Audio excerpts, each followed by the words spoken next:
Good morning, everyone, and welcome to Oilers This Week. I am your host, Gene Edwards, and this is episode 4. This is the first week of February. The season is starting to get into crunch time. That being said, as you know, from week to week, I've made subtle little changes in the visuals or added things, subtracted things, changed the titles, all that kind of stuff. So once again, this week is no exception. This may go on for a few weeks until I find what I really like and go with that. I'm quite pleased with the way this video came together. Because like I said, when I did the Nashville video last week, it was very disappointing. I was very disappointed with how I presented that. But let's just dive into the week that we have here. So the Oilers have 2 games to play this week. They're going to be at Ottawa on Monday and at Washington on Wednesday. Then they are off until next Tuesday. They're on the All-Star break. And then from that point on, it's like a game every other day. So it's going to be a hectic schedule for the Oilers for the rest of the season. They are sitting right now 11th in the conference with a record of 22-16-2. Also 6th in the division and 2 points out of a wild card spot. With the amount of games that were canceled, they have several games in hand though, so that might end up helping them.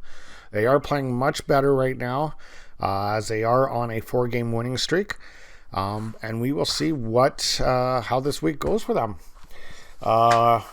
As far as the lines go for the week, and I'm only going to do this at the beginning of the episode. I'm not going to do this for every game, but the line combinations still remain the same what they were on Saturday against Montreal. It's Evander Kane, Connor McDavid, Kailer Yamamoto on the top line, Warren Foegele, Leon Draisaitl, Jesse Puljujarvi on the second line, Zach Hyman, Ryan Nugent-Hopkins, and Zach Kassian on the third line, followed by Devin Shore, Ryan McLeod, and Derek Ryan on the fourth line. The defensive pairings are Darnell Nurse and Evan Bouchard, Duncan Keith and Cody Ceci, and William Legason and Chris Russell for your defense pairings. Goaltenders, your starting goaltender is Mika Koskinen, and the backup goalie is Stuart Skinner. So, let's just dive right into the Ottawa Senators Edmonton Oilers game on Monday night. All right, let's review the Edmonton Oilers at the Ottawa Senators at the Canadian Tire Centre in Ottawa for January 31st, 2022. My personal take on this game, it was a bit of a snooze fest. Lacked quite a bit of excitement up until the third period. But the first 2 periods were just, I was actually yawning several times throughout this game. So yeah, it did lack quite a bit of entertainment value in my opinion. That being said, the Oilers' winning streak of 4 has officially come to an end, and we're going to break down the scoring summary right now. So, it started in the first period. The Oilers again giving up the first goal of the game, so that was short-lived from the last game. As Thomas Chabot scores from Brady Tkachuk and Zach Stanford at 11:32 of the first, followed by Connor McDavid less than a minute later at 12:17 from Kailer Yamamoto and Evan Bouchard. We go into the second period with a 1-1 tie when Nick Paul scores on the power play from Eric Branston and Chris Tierney at 17:09. No other scoring happens in the second. We go into the third period, and this is one of those things that I thought was actually quite the highlight of the night and one of the wow factors in a very dull and boring game. And it was an absolute beauty tic-tac-toe play that fed Darnell Nurse his 4th of the year. Zach Hyman and Derek Ryan were responsible for the tick and the tack. Beautiful goal, and that was at 7:46. We go into overtime with Tim Stützle, which I want to get into Tim Stützle in a second here, but he scored the overtime winner at 4:22 from Brady Tkachuk, and he was also involved in a scrap. This was, I think, his first career scrap, and unfortunately he took he took the worst of it as he suffered a pretty nice gash above his eyebrow. But it was two people that you would never think of that you'd see them in fight. William Legacy and Tim Stutzla. And William Legacy managed to wrestle him to the ice. I think he might have banged his head on the ice or something, but he suffered a pretty good gash. He was fine. He wasn't concussed or anything, but like I said, he did suffer quite the gash on his forehead. So now the Oilers are going to go into Washington on Wednesday, and then they won't play until next Tuesday because they're off for the All-Star break. And then going forward from that point on, it's going to be like a game every other day. So it's going to be interesting. As far as the stats go for the game, the Sens, we outshot the Sens 39-31. The Sens outhit us 41-35. They also were better on the faceoff dot with a 51.7% rating. And they were 1 for 2 on the power plays. As far as block shots go, it was 15-13. Takeaways was 9-6. And giveaways was 12-7. Darnell Nurse and Warren Foegele for the Oilers were the hit leaders at 5 hits apiece. The 3 stars of this game was Matt Murray with a .949 save percentage. He actually looked really good, Matt Murray. I have to give him props. For a guy that has been struggling this year, he looked really good. Tim Stutzla got the 2nd star because he had the game winner. And Connor McDavid the 3rd star. So yeah, there you have it. The Oilers streak is now officially over. Time for them to start a new one. And now I'm going to go into the NHL story of the week. Okay, let's dive into, as per request, dive into what is going on in Arizona right now.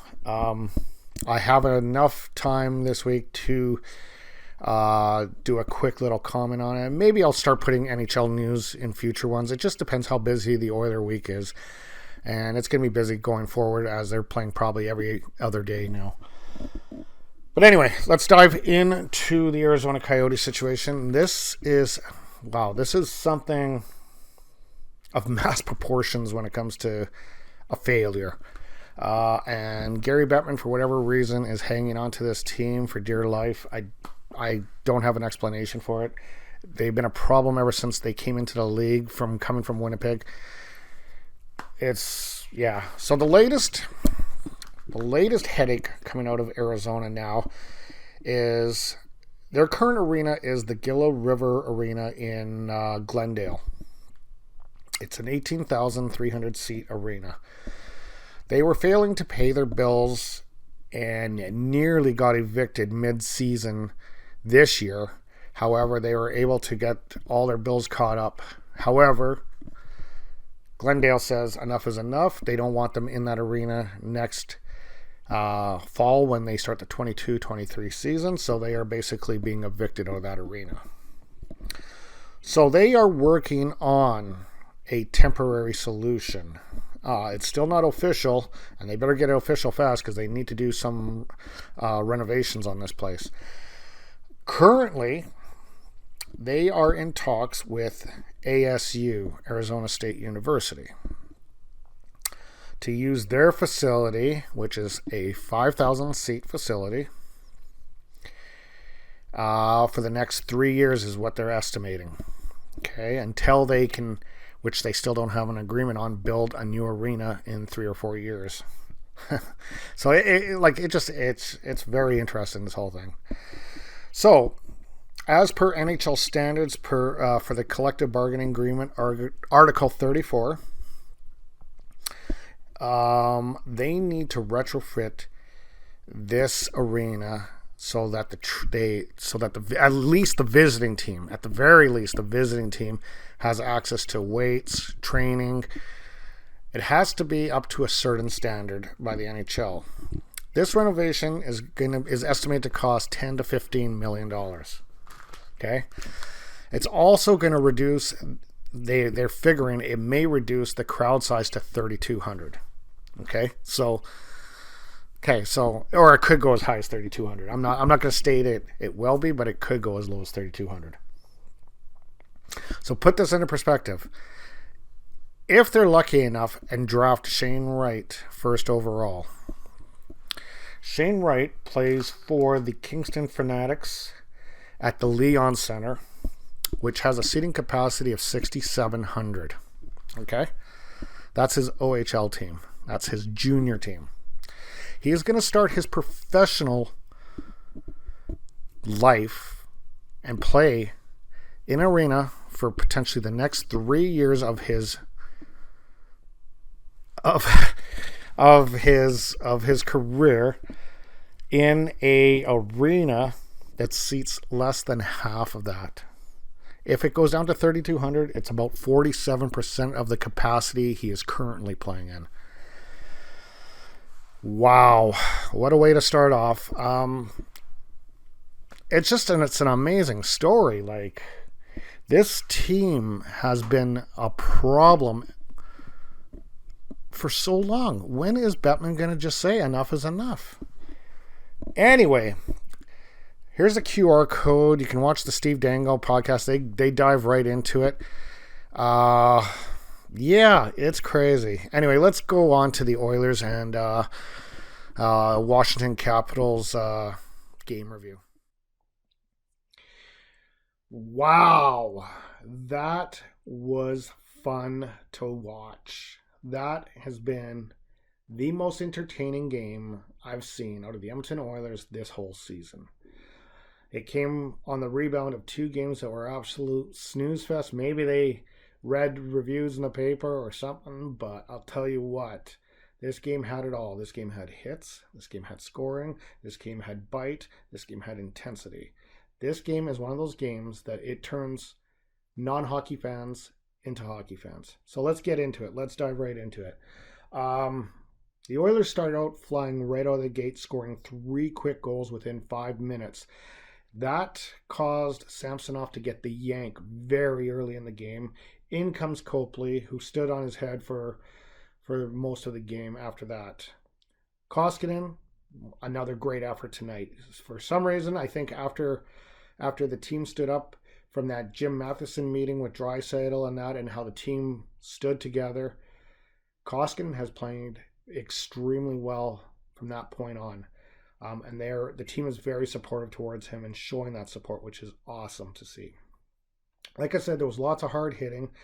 Kane was hit. There was 2 real noticeable hits that happened on Kane that were very noticeable, and one of them was a very dangerous hit. 2 Washington Capitals basically hit him and got him to go head over skates into the Washington bench, where the skate blades were dangerously close to hitting the Washington Capitals players that were on the bench in the neck or in the face. Could have been a very dangerous play. Luckily, nothing did happen. And then a second hit towards the end of the second period, as he was kind of blindsided by Orlov, and Orlov hit him in the left shoulder. It looked like either it was his shoulder blade, collarbone area, or maybe a hyperextended elbow, but he went straight down the tunnel, and I was like, okay, I think Kane might be done for a while.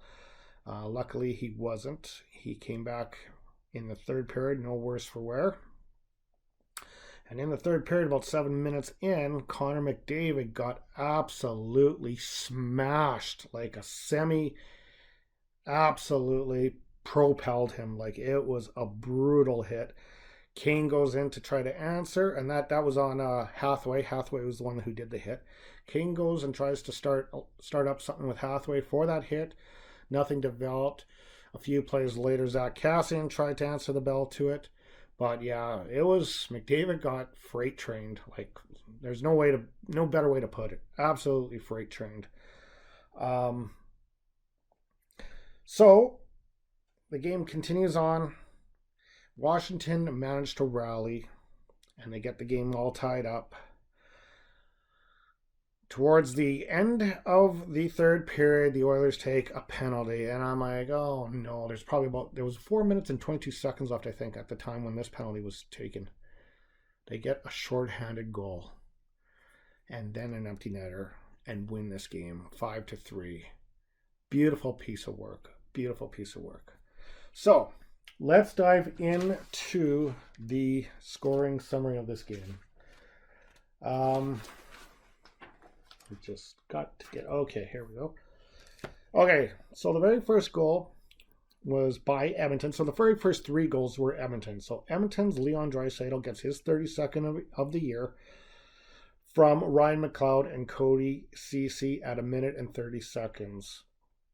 At 3:01, Evander Kane, another tip shot, gets his second as an Oiler, his second of the year. Also from Cody Ceci and Duncan Keith.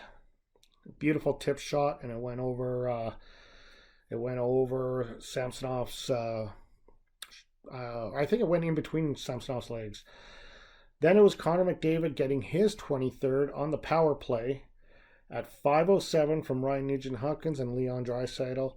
It's 3-0 Edmonton. About 5 minutes into the game. 5 minutes and 7 seconds, actually, to be exact, into the game. Samsonov is getting yanked. In comes Copley.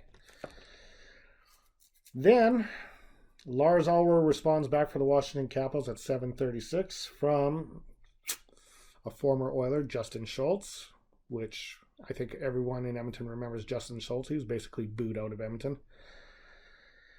So that was it for the first period. In the second period, there was only 1 goal, and it was Washington's Connor Sheary getting his 11th from Martin Favre, I don't know if I'm pronouncing that right, and Nicholas Backstrom at 9:16. So now the comeback is there, is starting to get there. Washington's starting to play a lot more aggressive, a lot more tougher. Washington did not have Alexander Ovechkin in the lineup as this morning he was confirmed with COVID, so he has to be on the COVID list for the game for the week, and he's actually going to miss the All-Star game as well. So in the third period, it was Evgeny Kuznetsov, his 14th of the year at 2:48. That was an unassisted goal.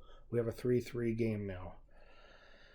The game goes on. Like I say, lots of intensity, lots of hits. This was a good game for the Oilers to kind of wake up what they need to do to play against the good teams. And I think maybe going forward, they're going to play a little bit more aggressive. So, like I said, the Edmonton Oilers took a bad penalty by Tyson Barrie. Tyson Barrie misplayed the puck when it bounced off the boards. It went into the wrong hands, and he had to kind of corkscrew him down. It was a poor play on Tyson Barrie. Totally 100%. But, and I was like, oh no, here we go. You know, you're always worried when you get a power play late in the game. And this was about 4 minutes left in the third. But Ryan Nugent-Hopkins and Zach Hyman, sorry, not Cassian, did some absolute magic. They managed to break away. They get a shorthanded goal at 15:57. It is now 4-3, and Washington is pressing, and Washington is pressing. Ryan Nugent-Hopkins gets his second of the night, his 6th of the season at 18:55. This was an empty net goal from Evander Kane and Duncan Keith. And that's it, folks. The Oilers win the game. And go into the All-Star Weekend feeling good. Very impressed with the game. Very, very impressed. Okay, so as far as the team stats go, the shots on goal were 27 apiece. Hits for the change, the first time I've seen this in a while, Oilers led in hits 26-19, and Evander Kane had 7 of those hits. He led the Oilers in the hitting department tonight. Awesome job by him.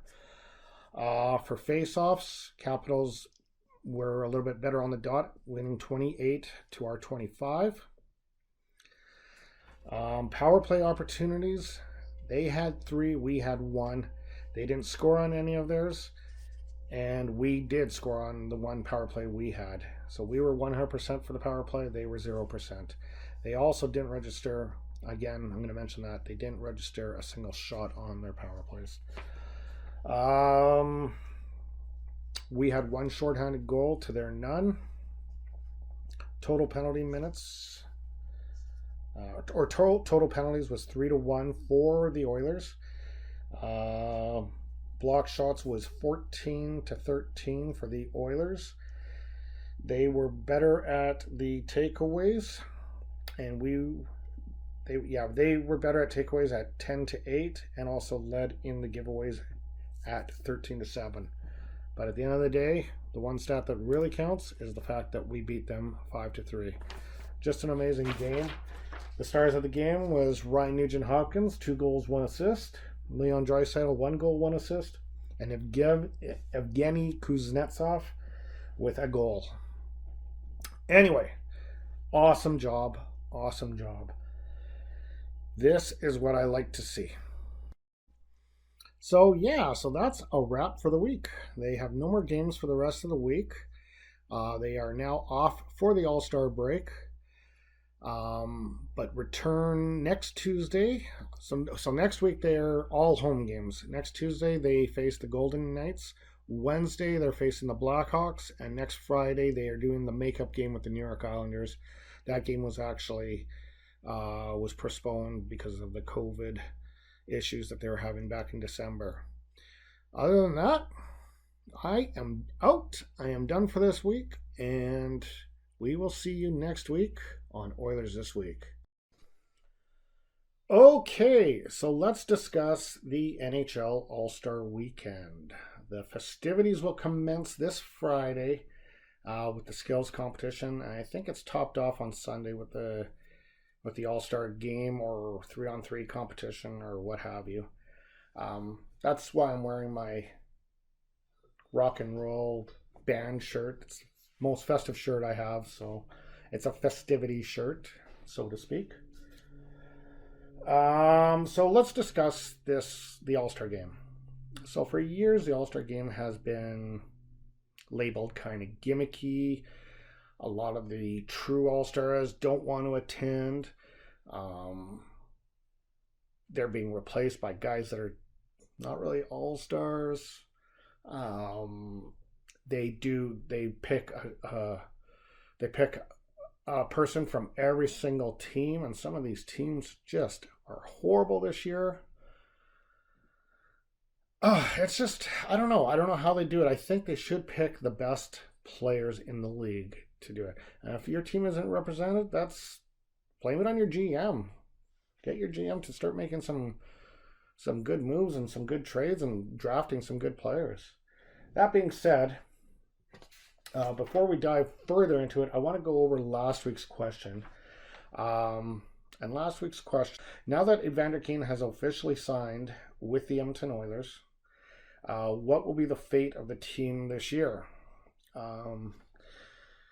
So right now, 55% of you think that the Edmonton Oilers will make a deep run in the playoffs, followed by 27% of you saying they're not going to make the playoffs.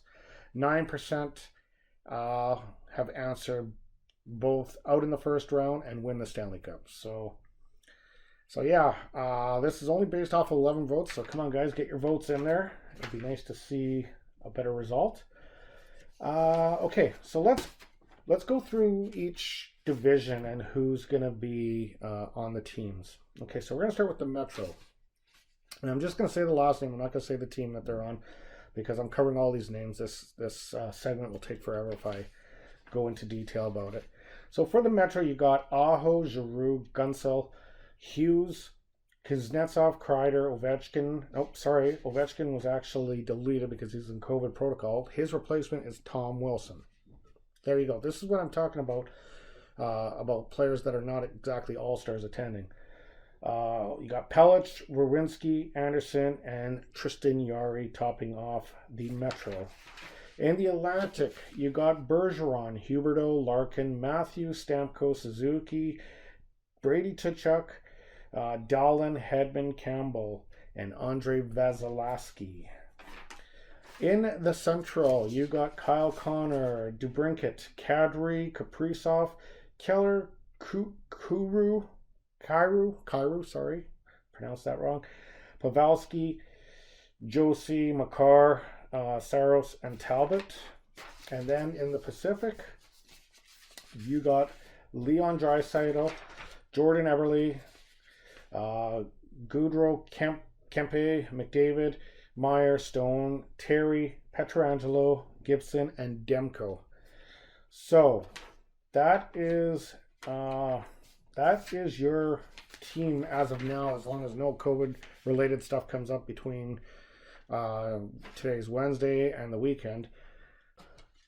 This is what I am really getting to. The point I'm getting to is because of so many problematic issues with players don't want to play in this event, and then they end up getting suspended, which is hurting their club by missing that talent for a game. This one is in Vegas. They're adding to the skills competition. They're actually taking it now outside the arena to the big fountains at I forgot which hotel that is. The MGM Grand, I think it is. So like I say, it's kind of been getting gimmicky, and the players don't want to attend. Some players don't want to attend. Some players are forced to not attend because of injury or COVID protocol. So that brings us to the Twitter question of the week for episode 4, which is, with so many All-Stars not attending the All-Star Game festivities this weekend, is it time for the NHL to reconsider holding this event? It's just a simple yes or no. Go ahead, give me your vote, and we will discuss this next week.